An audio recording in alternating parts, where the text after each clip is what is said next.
Welcome back to Loops and Lore with Meg. For today's video, I'm going to be doing my next book review and crochet granny square for my book review cardigan. Hey, so this is editing me just popping in to let you know that I started feeling off while filming this video and I ended up getting a migraine. I just woke up from taking a nap and kind of sleeping it off. So I realized that I was kind of repeating myself a little bit and also not been making very good eye contact, which is hard for me anyways. So like just everything about this filming of this review was going a bit rough. So know that going into it, I ended up not feeling well at all. But the things I was saying about the book are how I feel, and so I wanted to just go ahead and let this live and be and kind of work on my own thing of being okay with how I am and stuff on video and being true to how I'm feeling and what's going on. So yeah, I wanted to go ahead and just leave that in here, but let you know that if it feels off for me, it's because I was feeling off and not really realizing it until about 30 minutes after filming this. It hit me and I was like, oh, that's what was going on. Okay, thanks. So without further ado, let's get back into Station 11. So today I am super excited to be reviewing Station 11 by Emily St. John Mandel. This is a book that I read a few years ago in 2018-ish time. I don't know the exact year, and loved it. And this past December, I reread it for my women's book club group for my company. So I was really happy to get back to this and reread it. So let's first, before we dive too far into the book, let's go over the yarn that I'll be using for my granny square. Unlike other times, I do not know all of the color names and everything for the yarn, so let's go through the ones I do first. I'll be using black, just from Red Heart, and then tea leaf, which is also from Red Heart yarn, and soft navy, all of those being from Red Heart. And then I cut this out of the middle of a random, like, variegated colored yarn to use. So I do not know what this color name is. I don't even know like the brand or anything because it's just random leftover scrap yarn, but I really liked this color, so I cut it out the middle to use that. And then the final one that I used is a silver. And again, this came from a random bag of yarn that my grandma gave me. So I have no idea the brand or anything, other than it's probably old because it was from like an estate sale or something like that, that she just got a whole bag of yarn and gave to me. So that was really nice. But again, do not know what the brand is or the color name. I decided on those colors because I wanted to bring in the National Book Awards. That's where the black and the silver comes from. And then the kind of tanned color is the tints. And then the green, like, matches almost perfectly with the spine and the back cover. And then I got my darkest blue for the sky. I do wish I maybe would have had a little bit of a darker blue to really match in that color, but I'm trying to use what I have and not to buy too much yarn for this series. So I did end up using the soft navy, which I do like. So, and it is in other squares, so I kind of at least has some sort of tie through color to some of the other squares, to where hopefully this cardigan won't be too crazy, but it's pretty crazy. So without further ado, let's talk about Station 11. This is a post-apocalyptic story by Emily St. John Mandel, and it follows these characters before and after a pandemic event where I think like 95% of the world is wiped out. And it follows this Shakespearean troupe who is going through and bringing theater back to the different areas of like communities that have set up after the events of the pandemic. I want to say it's like 15 years later is where we are following the main part of the story. But what I love about this is you see from different timelines and you see what happens before and after the fragmented post-apocalyptic world takes place. And at its heart, it's really about the interconnected lives of these characters and the kind of hope for civilization afterwards.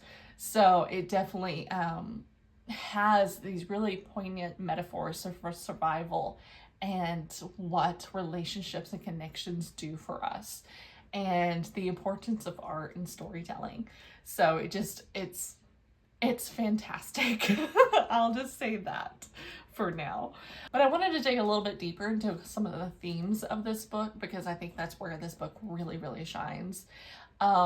It has a huge theme of survival and what that means. And one of the reoccurring lines throughout the novel is survival is insufficient. It's not enough just to survive. Like, we have to build and create these communities that are worth surviving for, and what makes us a civilization in the end. And so having that kind of woven throughout this story is really, really beautiful. And I really loved that aspect of it, because it does give you so much hope for humanity in the end.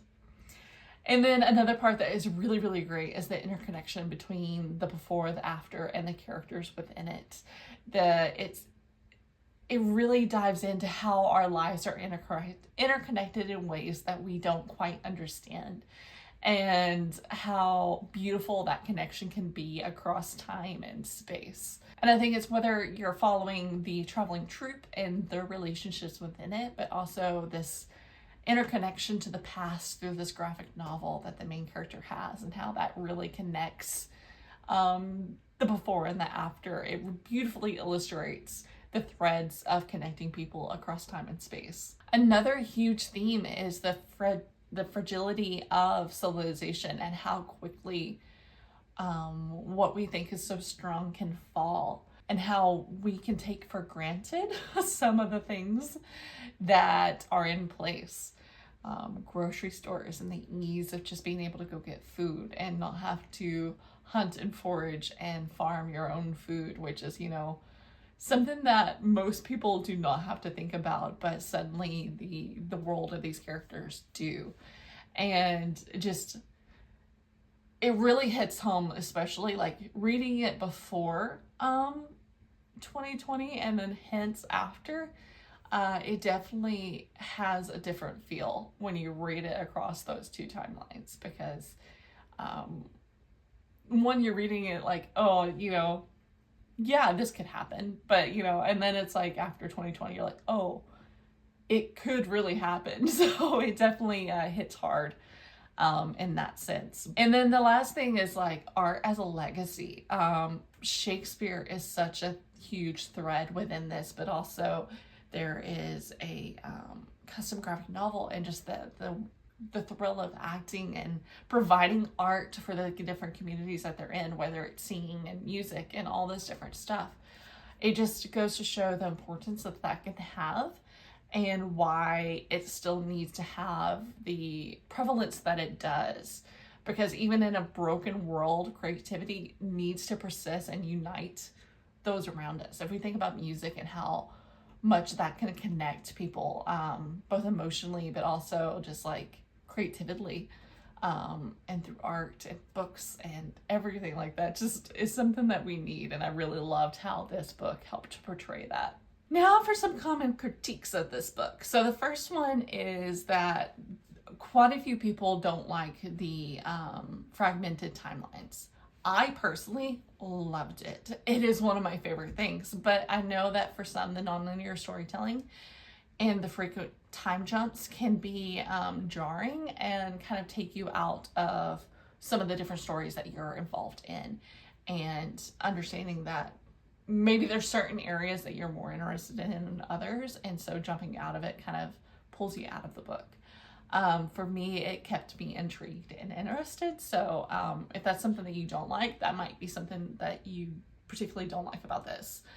Another is the character depth. You get really into certain characters, and then others are just kind of in the background. And I find that sometimes you want to know more about them, but for me, it didn't affect the book. I definitely understood that there's certain characters that are just there.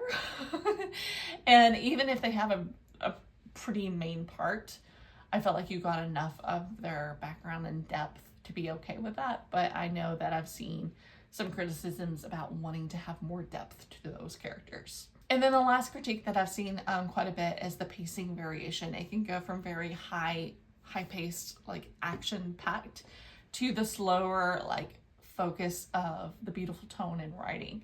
And having that can be a little jarring both ways. Some people just want the slow, beautiful tone of this book, and so the action, parts of it can be a little much. And then vice versa, some want the action and then the slower tone can kind of drag it down. But I personally love both parts of that. I do think for the most part, the slower, beautiful tone of this book is what I am drawn to, but the action scenes are nice. Now for my favorite things about this book. I love the prose of this book. It is beautiful. I have said that about all of Emily St. John Mandel's writing. I love her writing. It is pretty, but it's not overly flowery to the point where I don't know what she's saying, because that can happen if it's too much. This is not too much. It is the perfect balance for me. And I really love the hope that this book brings to such a dark world, because this very easily could be a dark, dark book. But I think with the themes within it, it keeps it hopeful and looking towards how resilient the human spirit can be. I also thought it has a pretty unique perspective on the apocalypse, because it's not as dire as some of them could be.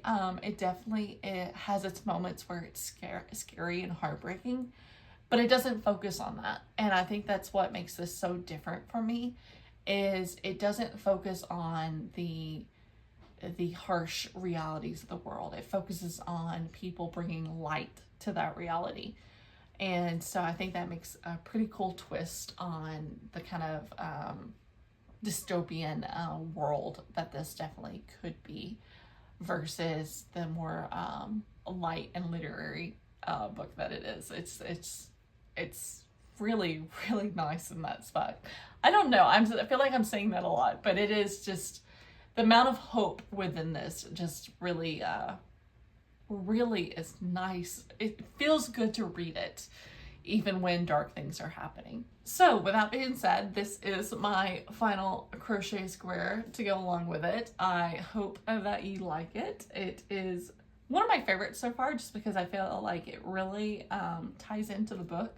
I really like that I took the National Book sticker and kind of put it in the middle with the rest of the book around it. So I do enjoy that. So this is now my third of my granny squares. So I do have 3 done now. I will say that the one for Mistborn is probably going to be getting redone at some point, because I do now own a copy of Mistborn, and it's the paperback version, so it doesn't actually match this. So I might redo that at some point, just so that way it does match the covers. So anyways, this is my square that I got done for Station 11. I really, really love it.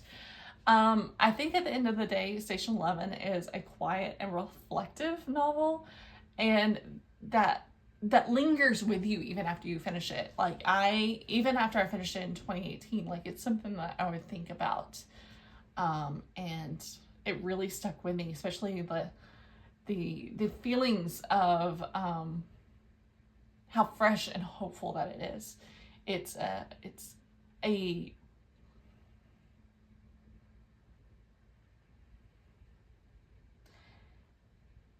a really poignant exploration of art and memory and human connection. And there's something about that is just, like I said, so fresh and hopeful for the post-apocalyptic genre. And Emily St. John's writing is one of my favorites. I think I have one more book to read by her before I'm caught up with all of her novels. So I'm definitely going to be reading, it's The Glass Hotel that I still need to read. Sea of Tranquility is also fantastic. It is also a 5-star book, so I probably won't be doing a review of it just because I haven't read it recently. That is why I included this one, is because I did read it like a month ago. And as you can expect, this is a 5-star book for me. It's unforgettable characters, it's profound themes, the evocative writing, all of that is just something that I love and cannot get enough of. So this is definitely one that has stuck with me, and I will continue to hopefully reread every few years, because I do think that there's stuff that sticks out every time that you read it. There was stuff that when I read it this time, I was like, I didn't realize that, because of the way that the timelines are. Like, you can start to like infer things earlier on than you necessarily would your first time reading it. So that was really, really cool. So I do highly, highly recommend Emily St. John Mandel and Station 11. So if you want to check that out, please do. So if you have read it, let me know what you thought down below, and I will see you next time. Happy reading, stay cozy, stay crafty. Bye.